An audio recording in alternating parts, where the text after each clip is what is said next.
Okay, please, go ahead. Our question is, what has shaped the U.S. government's temporary protected status for El Salvadorans? And I'm Emily, that's Eo, that's Daniel, and that's Camilla. So imagine living in the same country for over 20 years, raising children, buying a home, working every day, but not knowing that any moment your legal right to stay could disappear. That's the reality for nearly 200,000 Salvadorans in the United States who temporarily rely on temporary protected status, or TPS. Their lives are deeply woven into American communities, yet the future remains uncertain. So the question we're exploring today is, what has shaped the U.S. government's temporary protected status for El Salvadorans?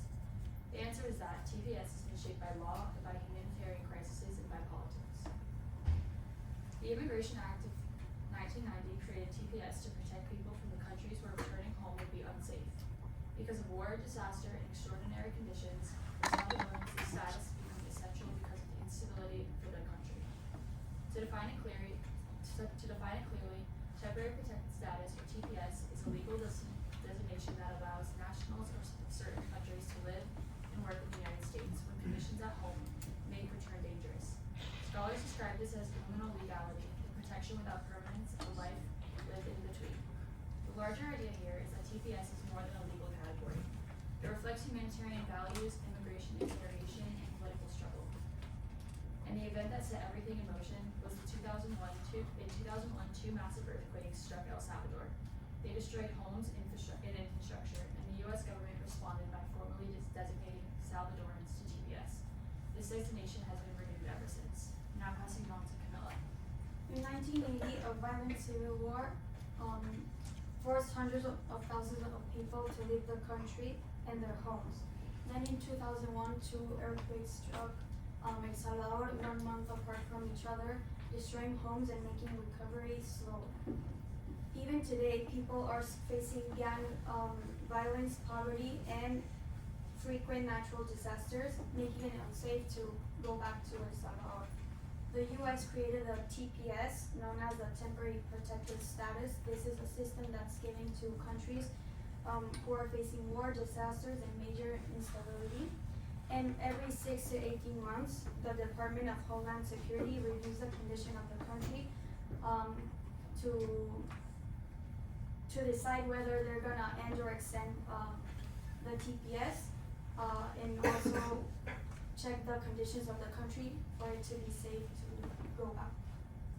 I'll pass it to him. So now we're gonna look at who's on each side of the issue. So we have first El Salvadorian families, which currently there are hundreds of thousands of families on TPS in El Salvador. With that, we looked at a study particularly that had 200,000 El Salvadorians that are on TPS, which they have an 88% participation in the labor force system, which is much higher than the national average of 44%. So overall, most of these families have homes, they have and contribute to industries like construction, food services, and childcare. And over 50% have lived in El Salvador for over 20 years and have raised around approximately 193,000 children. Now, who's on the other side of this? The other side of this are the forces that threaten their social stability, which are things like civil wars, earthquakes, gang violence, and political hostility within the United States. And now I'm going to pass it to Yao to talk further about these things. There was a moment where everything seemed at risk. In 2017 and 18, the government announced plans to terminate TPS for El Salvador. Families who lived there for decades faced deportation. Lawsuits were filed, advocacy surged, and fear spread through communities. Menichar and colleagues describe this as a contradiction of liminal legality. TPS confers inclusion, but always reminds holders that it is temporary and precarious. Let's add some specifics. Compared to undocumented immigrants, TPS holders fare better in the labor market. They have work permits, mortgages, and community ties. But compared to permanent residents, they remain stuck. Their education often fails to translate into higher wages. Yet education does encourage civic engagement. More educated TPS holders are more likely to volunteer and join community organizations. So TPS blocks some form of progress, but it also fosters community involvement. This comparison shows the paradox. TPS is both protection and limitation. Now, Emily will take it away. So what did we learn from all of this? TPS for El Salvadorans has been shaped by law, the Immigration Act of 1990. It has been shaped by crisis, civil war, earthquakes, violence, and poverty. And it has been shaped by politics, repeated renewals, attempted terminations, and court battles. The result is a population that deeply integrated into the U.S. society, but still living in a criminal legality. As of now, TPS for Salvadorans has been extended again through September 9th, 2026. That extension reflects the reality of conditions in El Salvador that remain unsafe for people to return. But it also highlights the contradiction. Salvadorans have lived in the United States for decades, yet their legal status is still temporary, still uncertain. So I leave you all with this question. How should the U.S. immigration policy balance humanitarian protection with political pressures? That is the story of TPS for El Salvadorans, a story shaped by law, by crisis, and by politics, and lived every day by families who call the United States home. Thank you.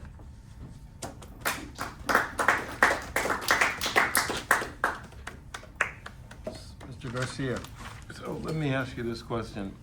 I got the impression you said people with TPS in El Salvador. So I got the impression from the comment, are you saying that you get protective status and you stay in El Salvador? Or are you saying you're an El Salvadoran with protective status but living in the United States? Which one? Sorry, that was a mistake. El Salvadorans living in the United States. Okay, we also know cases in which, let's say, a student comes to the United States with a visa to study. I'll give you an example, is Elon Musk. He came here as a student and then overstayed to start working. So he was here illegally for a long time, working, made a lot of money, and then got status. How many people, or did you all come across, anybody in your group, the number of people who come with that status, TPS, and then just stay illegally? Is that common or not common? So There 200, are 200,000 El Salvadorans that have TPS and are living in the United States. but we haven't come across the number of how many had TPS and stayed for longer. And you all, I didn't get a sense also, again, the two groups that went, the ones on Haiti and you all, you apply for the status at the embassy, or the country is given the status, and then anybody who wants to come to the United States is gonna get a visa to come in? Well, there's the Homeland Department is the one that reviews your conditions and decides whether you have the status or not.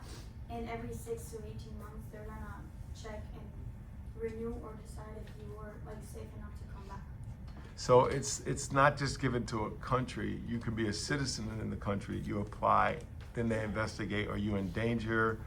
Are you in, whether it be from violence or from environmental conditions? Is that what you're saying? Yeah, so there are various factors that play into it. So they look onto ongoing armed conflicts, environmental disasters, as well as epidemics, and other extraordinary or temporary conditions within the country. Okay. You start to say And something? yeah, they also look at sort of what you're doing. That's why the labor force participation rate that they're participating in is important. And if you commit a crime in the United States, that status is gonna be revoked right away? Yes. Pretty much. Okay, oh, so you had a question? Yep. I have a question. You guys said the U.S. extended this status because Salvador is still dangerous. As far as I'm concerned, I read the other day, a few weeks ago, that Salvador last year was one of the safest, if not the safest, country in Latin America. Do you think they're gonna revoke? Yes, in the aspect of finish? Okay. gang violence, but in the aspect of natural disasters, that's Okay. Okay. And it's also like a matter of opinion. So Mhm. for instance, that could have been just whoever wrote the article Mhm. versus the people who are in power to keep extending the TPS. And I believe that more likely than not, they'll extend it for a longer period of time than they need to until the opinion is truly that it's safe. Okay.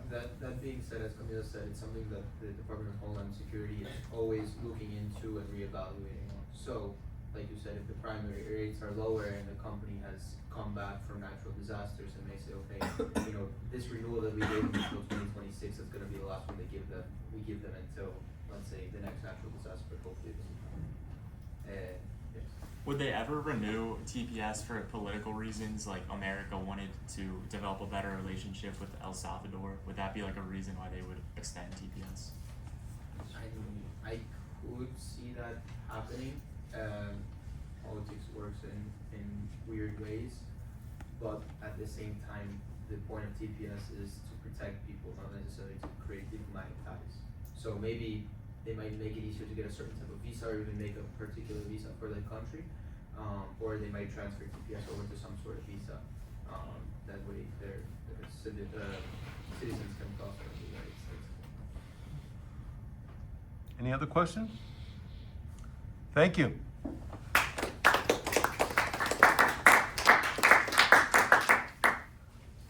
T3, you are up. Can you all put blank screen on for them? Thank you.